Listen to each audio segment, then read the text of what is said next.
You're watching Byline Wilmington on CBS 10 WILM. Here's your host, Don Ansell. Okay, we're back. Thank you for staying with us. Joining us now is Beth Dawson. She's the Republican who will face off with Democrat Susie Hamilton, who you just met in our last segment in this 18th District State House race. Beth, thanks for coming in. Thank you for having me, Good to see you again. Thanks. So the first question, the natural question I always ask, I guess, is why did you decide to run? Well, Don, with the redrawing of the district lines for the 18th House District this year, it was apparent that the citizens deserved effective leadership. I have worked in the community for many, many years and have spent much of my life working to help others in the community with the ultimate goal of improving the quality of life that we all enjoy here. It's in order to serve the citizens with effective, conservative, common sense leadership in Raleigh that I believe that we need, that I've stepped up to serve in this House district. What are your thoughts on, and I've been asking this question because it's such a stunning, it's so revealing to me about the recent surveys that tell that a majority of voters don't trust government on any level, federal, state, local. What government says, their ability to manage things, to be truthful, to be transparent. Do you believe people feel that way? I have heard a lot of that conversation as well for several years, and from the national level to the state level. And I feel like it's time that we just get the career politicians out of the way and let those of us who are only committed to serving our community have the opportunity to serve our citizens.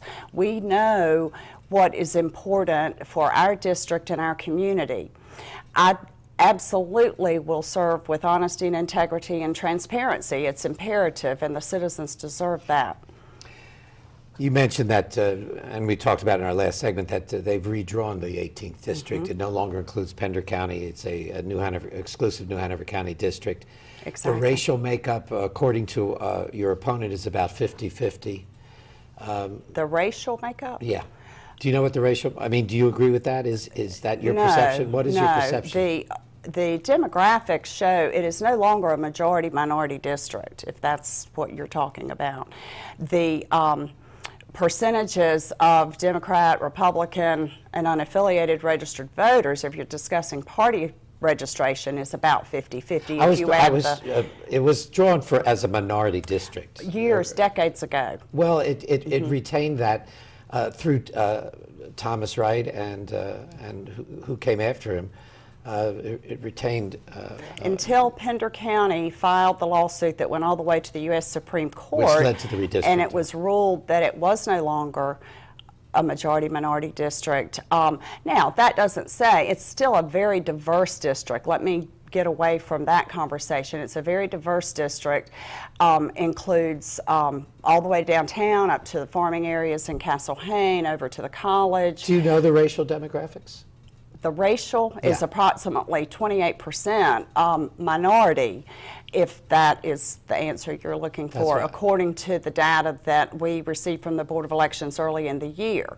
The registered voters are, like I said, very diverse. There are unaffiliated voters, which is a growing number of our citizens are registering unaffiliated so that they can vote for the person that they feel will best represent them. You said you're not a career politician. Not at all. So I've been I've been working in community service. I'm a retired banker. Actually, my background is in business, not in government. And I feel it is time that we, and all the citizens agree, that we need to get our economy moving again. Jobs in our economy are the most important things as I'm out in the community speaking with the voters. Everybody's saying that. How do you do that? Because, well, the small businesses, we need to stop giving incentives to a select group of industry to come into our state. We need to take care of the small business owners that are here, that have been working, raising their family, educating their children here in town. The small businesses are the backbone of our state's economy. So you would be, your take on film incentives? I do not support the film incentives as a specified industry. I do not think it is right to earmark a certain incentive to a certain industry. But doesn't that help produce jobs? It does, but we have had that going on for several years now. And once they have come to the table and asked for the incentives, and I have supported the movie industry in town for many, many years. We've had a couple of movies filmed in our home. And the talent of the workforce that supports our film industry is here, and they're working hard. So I'm not talking about taking away or not wanting to support the continued jobs they have. We lose a lot of projects to other states because of our right, but we need to take a look. Match. We need to take a look. We need to be competitive, but we need to take a look at what's going to help all of our businesses. And I believe reducing the corporate tax rate or eliminating it. North Carolina's corporate tax rate is the highest in the southeast of all of our surrounding states. If we were to remove or reduce to become less than the other states, then we will attract good business, and we will not have to zero in just on targeted industry. Is that a priority of yours if you go to Raleigh? Absolutely. We need to get our economy moving again by encouraging our small business owners to hire and get the people back to work so that they can do business, and that will help by reducing the tax rate. Will help that. What do you think is going to happen in this election when it comes to the leadership of the State House? Well, there has been one-party rule for well over a century. For the entire General Assembly. I just am not sure what the bottom line is going to be. I think that there are a lot of things that the Republican Party can offer, like balancing the budget without doing so on the backs of the taxpayers, like improving our education system, like lifting the cap on charter schools so our parents can make the choices that are good for their families. There are a lot of initiatives that have been tried but are not being passed because the party in power has not allowed the bill to be heard. Do you think power will change? I'm not about to predict that at this point. I'm just working hard to represent the citizens in this community. If it stays the way it's been, which has been Democratic rule, really, how hard is it for a new minority party member of the State House to get their agenda accomplished? Well, I will work hard with the existing Southeastern North Carolina delegation. My relationship, Danny McComas, Carolyn Justice. Representative Carolyn Justice, and who are both Republicans. Right, and Frank Eiler in Brunswick County. I have good relationships with the legislators across the state because of my involvement for many, many years with community service and with having served on the hospital board. I've been to Raleigh to talk to the legislators about issues important to our hospital here in New Hanover County. So I have a good working relationship and feel that that will be extremely helpful. Now, I also am able to serve all of the citizens, and I want to serve all of the citizens. I do not think that I will have any trouble working across party lines to do things that are in the best interest of our community. We were talking about issues. What's your take on the whole Titan cement issue, and where do you stand on that? Well, Titan is in the 18th House District, and although it would be great to have the new jobs in the northern part of our county, we need to be careful about any industry that wants to do business in North Carolina that may have an impact on our environment, and require that those processes that they must go through are followed. And I do support Titan's involvement, as they are now, to go through the SEPA process, the state EPA process, and I think all of the agencies need to reach their particular decisions and sit down at the table and see if this is an industry that we want in northern New Hanover County. Do you want it?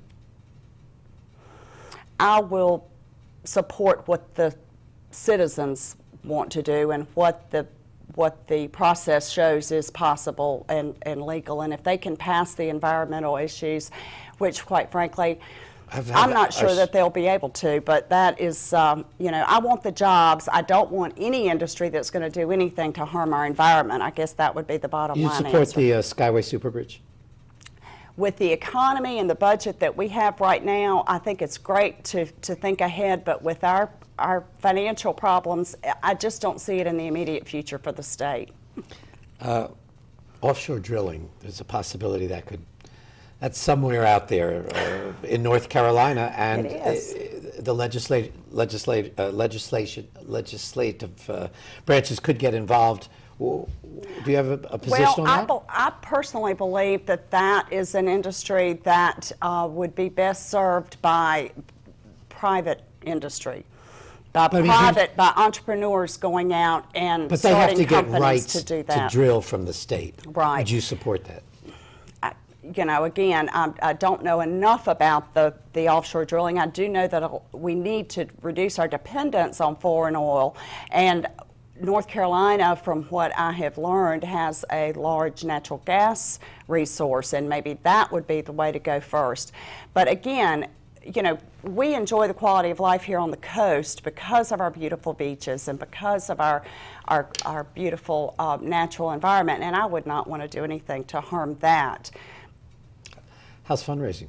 It's going great. Yeah? How much have you raised? I don't have a total right off the top of my head. It was over 45 at the end of second quarter, which is public knowledge, so I'm not telling you anything you can't find out anyway. Right. Is there a strong relationship between fundraising and getting elected? Absolutely, because you need to be able to fund your mailings and your commercials and getting your message out. I have been very encouraged by the support that I have received from the community. Where do you think your campaign is now in terms of getting elected? I feel the momentum is very good. I believe the citizens see me as a common sense leader who can represent them. I have the time to serve now that I've retired from the bank. I have the community service experience, having served on the hospital board, the museum board, and many other community issues. So I feel really good about it, and ask for the citizens to look at supporting me. Thank you for coming in. Okay. Hey, join us next time when we talk to the candidates running for the New Hanover County Commission on another special Byline Election 2010. Thanks for joining us. I'm Donnie Edsell. You've been watching Byline Wilmington on CBS 10 WILM. Join us every Sunday morning as we explore the issues that concern you.